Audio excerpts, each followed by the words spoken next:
Me and my mom were watching TV in the living room one sunny day with our balcony sliding doors wide open. The sun was shining brightly into the living room. And then suddenly, without notice, everything went black, pitch black. And not in a nighttime dark kind of way, it was more like black as in complete and utter lack of any type of light whatsoever. This includes the TV, windows. There was literally no light coming from anywhere. Imagine if you close your eyes. That is what we saw. Immediately, my mother and I both screamed. It seemed like it was dark forever. After the scream there was a moment of eerie silence. I was unable to gauge my mother's reaction, so I then got quiet in shock. And the same way it went out, the light had returned.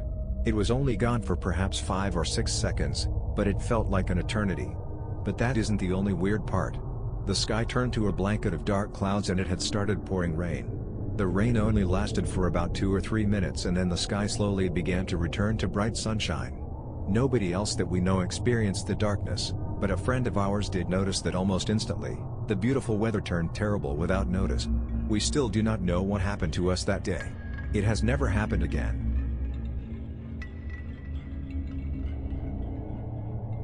I'm a psychiatric nurse, and early in my career, I worked at a residential mental health facility. One of our residents was an elective mute, which means that he did not talk, but there were no medical reasons as to why. He had spoken earlier in his life and in fact seemed quite normal back then, with the exception of being close to 7 feet tall. He'd been raised in the Deep South and joined the military when he was 19.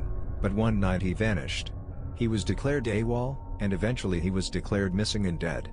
10 years later, a 7-foot-tall man walked into a VA hospital emergency room in my part of the Midwest and said to the receptionist, "My name is Marion Duchesne, not the real name, and I've been dead for 10 years. Those were the last words he ever spoke. He was covered with dust, and he was wearing the same clothes he'd been reported to be wearing the night he vanished. His social security number had not been used and he had no identification on his person. However, they were able to identify him, I guess via fingerprints. The family was notified, but they said they had already grieved their lost man and that whomever was claiming to be him simply could not be. They demanded not to be contacted again." Marion paced all day every day, moving his mouth that looked like talking or muttering, but no sound came out. He had an unnerving habit of throwing his head back with his mouth wide open as if he were laughing heartily, but not even a breath could be heard. If I talked to him, he appeared to listen, periodically throwing his head back in that laughter-mimicking way of his. Various medications were tried, but they did not affect him either positively or negatively. Occupational therapy did nothing because Marion would just grin, and unless told to stay put, he'd get up and start pacing again. On my last day at that job, the last thing I saw was Marion, pacing in the parking lot, throwing his head back to laugh. Later I wondered if all along I'd been dealing with a ghost. All these years later, I still don't know.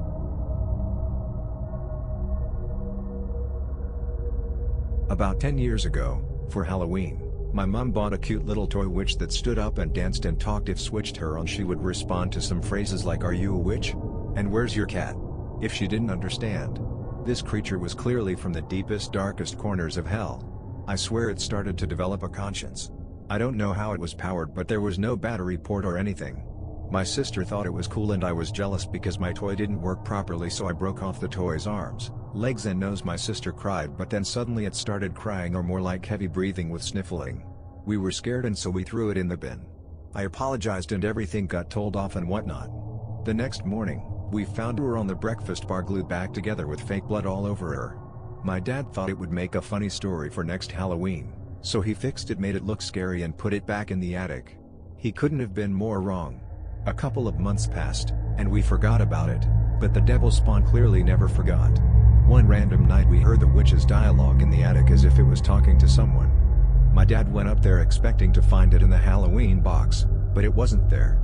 He gave up looking for it and went back to bed. Hours later you could hear it talking again. Louder.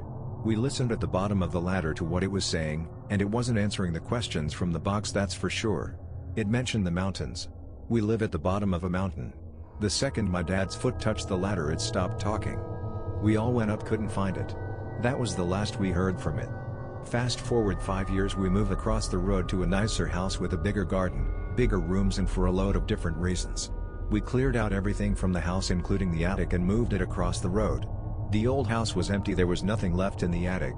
I checked as well to make sure there wasn't. The new owners moved in the next day and within an hour were knocking on the door.